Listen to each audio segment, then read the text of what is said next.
Welcome to Headphone News, International Edition for Saturday, March 22, 2025. White House reviews downsizing plans. The White House has revealed plans to assess federal agency downsizing, which could lead to potential layoffs of thousands of government workers. President Trump has instructed these agencies to submit their proposals by March 13, 2025, aiming to simplify what he calls an overly large and inefficient federal government. While the review is set to conclude by the end of September 2025, critics argue that the process lacks organization and may not achieve the promised savings. These layoffs could result in more people out of work and less money being spent, raising concerns about the impact on public services and the economy. As this situation develops, the effects on workers and communities remain a significant worry. Badar Khan Suri's detention and deportation battle.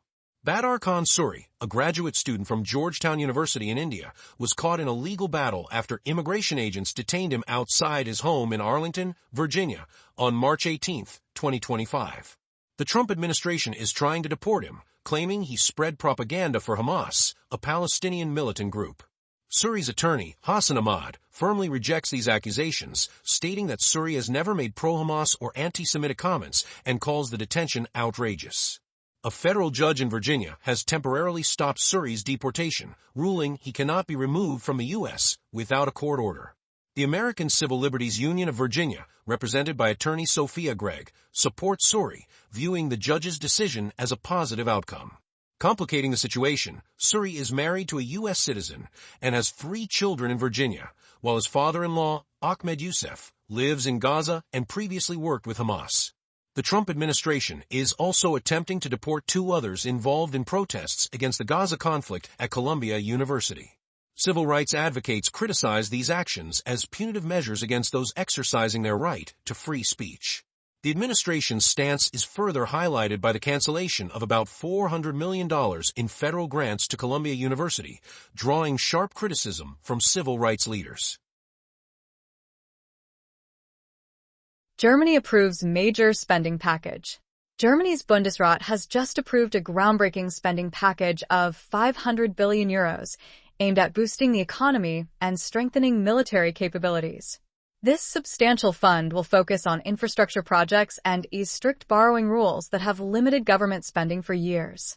As Germany faces economic challenges, including 2 years of decline, Chancellor-in-Waiting Friedrich Merz emphasized the urgency of this legislation, citing international concerns regarding Russia and China. The outgoing parliament rushed the approval to avoid delays from newly elected members of the Bundestag, who will convene on March 25, 2025. This move marks a significant shift from the debt brake, a rule designed to ensure fiscal responsibility that critics now see as outdated.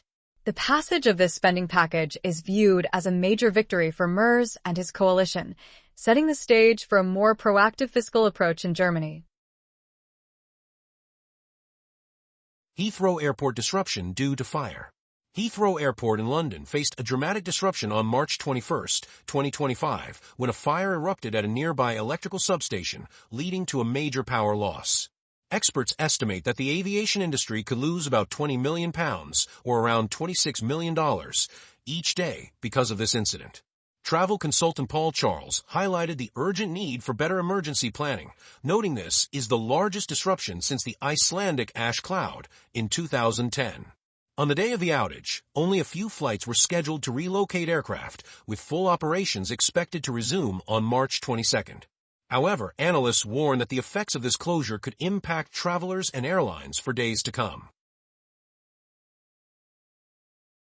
Controversy over Chinese students in U.S. universities. John Molinar, chair of the U.S. House Select Committee on the Chinese Communist Party, has ignited a heated debate by asking for detailed information about Chinese students in advanced science and technology programs at major U.S. universities like Carnegie Mellon and Stanford. He worries that the Chinese government could be using these students to access sensitive technology, calling the student visa system a Trojan horse for Beijing. In response, Mao Ning, spokesperson for China's Ministry of Foreign Affairs, criticized Molinar's request, urging the U.S. to respect the rights of Chinese students, who make up about 25% of all foreign students in the country and play a vital role in the economy. Molinar's inquiry follows a proposal by Representative Riley Moore for the Stop CCP Visas Act, aimed at limiting Chinese citizens from obtaining study visas in the U.S. This proposal faces strong opposition and is unlikely to pass, with critics comparing it to the historical Chinese Exclusion Act. PBOC strengthens Forex market amid economic challenges. The People's Bank of China, or PBOC, has unveiled bold plans to boost the foreign exchange market as it faces ongoing economic challenges. After a recent meeting, the PBOC decided to lower banks' reserve requirements and interest rates to enhance monetary policy effectiveness. While early 2025 showed moderate growth, issues like lacking domestic demand and hidden risks persist. Tariff hikes from U.S. President Donald Trump have added pressure on Chinese policymakers. The central bank is committed to maintaining a stable Chinese yuan, currently valued at about 14 cents, while ensuring ample cash flow and reducing financing costs. To support investment in technology and encourage consumer spending, the PBOC is exploring new monetary policy tools. With benchmark lending rates steady for 5 months, the implications for consumers and businesses in China could be significant as the economy navigates these turbulent waters. U.S. Treasury lifts sanctions on Tornado Cash. The U.S. Treasury has removed economic sanctions against Tornado Cash, a cryptocurrency service linked to laundering over $7 billion for North Korean hackers and other cybercriminals. These sanctions were first imposed in 2022 by the Treasury's Office of Foreign Assets Control, or OFAC, after it found that Tornado Cash helped launder funds from cybercrimes, including $455 million stolen by the Lazarus Group, a North Korean hacking organization. In November 2023, a U.S. appeals court ruled that OFAC had exceeded its authority, although the sanctions were still in place at that time. The decision to lift the sanctions comes after a review of legal and policy issues in the fast-changing tech landscape. Despite this change, the Treasury Department remains concerned about North Korea's state-sponsored hacking and money laundering. Treasury Secretary Scott Bessent stressed the need to protect the digital asset industry to maintain U.S. leadership in cryptocurrency. Meanwhile, former President Donald Trump is pushing for reforms in U.S. cryptocurrency policies, having recently signed an executive order to create a strategic reserve of cryptocurrencies. The lifting of these sanctions opens up a new debate about the future of cryptocurrency regulation in the U.S. and its impact on international relations, especially with North Korea. Challenges for India's IT sector amid U.S. economic uncertainty. A recent report from Bengaluru reveals serious hurdles for India's information technology sector as economic uncertainty looms in the U.S. Analysts expect the sector to struggle in fiscal year 2026, with many companies facing weak optional spending on IT projects. Major players like Tata Consultancy Services, Wipro, Infosys, and HCL Tech have seen stock prices drop significantly this year. Without big contracts, revenue growth is projected to be around 4%, similar to last year. While some areas like banking and healthcare show signs of recovery, many clients are taking a cautious approach, delaying or canceling new contracts. The Indian IT sector is crucial for the economy, and it's vital for stakeholders to manage these challenges effectively. E3 calls for ceasefire in Gaza. On March 21, 2025, the foreign ministers of Germany, France, and Britain, known as the E3, urgently called for a ceasefire in Gaza. They stressed the critical need for Israel to restore access to aid, ensuring that civilians receive essential services like water, electricity, and medical care. The ministers expressed deep concern over the heartbreaking toll on innocent lives and urged Hamas to release Israeli hostages. They emphasized that military action won't bring peace and that a lasting ceasefire is vital for stability. Additionally, they called for a thorough investigation into a recent incident involving the United Nations Office for Project Services in Gaza. The E3's united stance highlights the pressing need for diplomatic efforts to alleviate the humanitarian crisis. FCC investigates Chinese telecom firms. Tensions are escalating as the Federal Communications Commission, or FCC, investigates 9 major Chinese telecom companies, including Huawei, ZTE, and China Telecom. This inquiry aims to uncover whether these firms are trying to bypass U.S. restrictions designed to protect national security.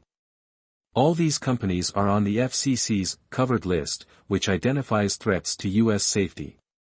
Chair Carr has raised concerns that they might still be operating in the U.S., potentially evading existing rules. To gather information, the FCC has issued letters of inquiry and at least one subpoena. This investigation is part of a larger effort to enhance the security of the Border Gateway Protocol, crucial for managing global Internet traffic. Previous reports indicated that China Telecom misdirected U.S. Internet traffic several times, highlighting ongoing conflicts between the U.S. and China in the tech sector. What could this mean for the future of technology and security? Tether's audit and future in cryptocurrency.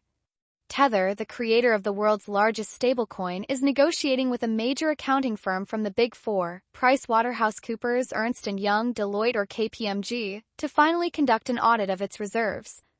CEO Paulo Ardoino stresses that this audit is essential, especially with former U.S. President Donald Trump backing cryptocurrency. Tether has issued over $140 billion in its cryptocurrency USDT, claiming each token is backed by assets tied to the U.S. dollar. While Tether provides quarterly reports, a full audit has been lacking. Recently, Simon McWilliams was appointed as Chief Financial Officer to lead these efforts. In 2024, Tether purchased more than $33.1 billion in U.S. Treasury bills, becoming the 7th largest buyer of U.S. government debt. As of December 31st, Tether held over $94 billion in Treasury bills and more than $108 million in cash and bank deposits, according to BDO Italia. Most of these Treasury bills are with Cantor Fitzgerald, a Wall Street brokerage whose former CEO Howard Lutnick now serves as Trump's Commerce Secretary. What does this mean for the future of stablecoins? IMF's $20 billion loan proposal for Argentina.